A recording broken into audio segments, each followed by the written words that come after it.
A distribution is a function like a black box. You use this black box when you are trying to calculate a specific probability from the sample and then extrapolate it to the population.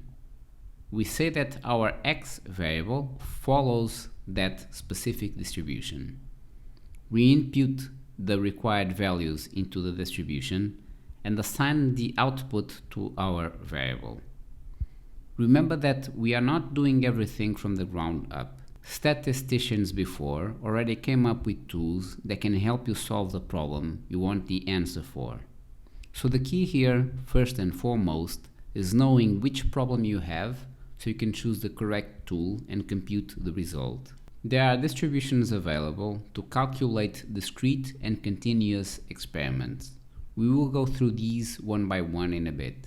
These distributions have some properties and also subfunctions that can further help us. On the left side, we have the probability distributions for discrete and continuous calculations. These functions provide a value.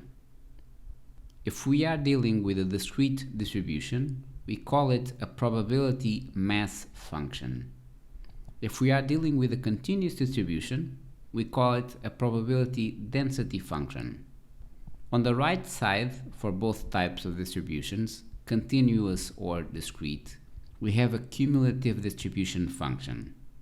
This is a subfunction that helps us calculate intervals because it keeps accumulating all probabilities until that point from the probability function. Let's look at the idea. First, keep this concept in mind. A probability always varies between 0 and 100%. Seen from the probability function, we are thinking about the individual probability. Seen from the cumulative function, we are thinking from 0% until that calculated probability. It's more of a mathematical tool to help figure out some values. For now, just keep in mind that probability functions, either discrete or continuous, provide an individual value. Their corresponding cumulative function helps us calculate more values to simplify our calculations.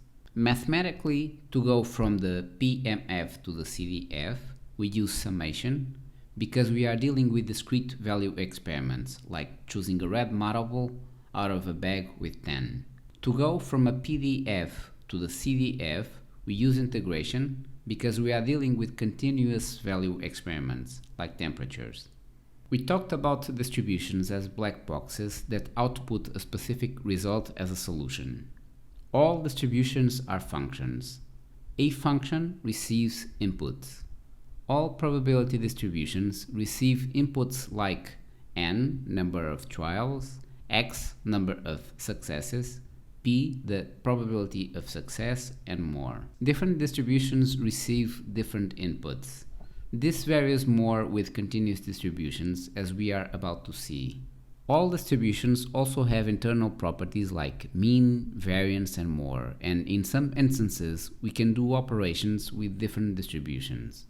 For now, just keep in mind what we have been developing so far. Let's keep this simple. You want to calculate a probability, you choose the correct distribution to help you solve it. You choose a variable to store the value from the distribution that calculates it. So your framework is x, random variable that can be either continuous or discrete, follows a distribution chosen as adequate to solve the specific problem. This distribution is also continuous or discrete.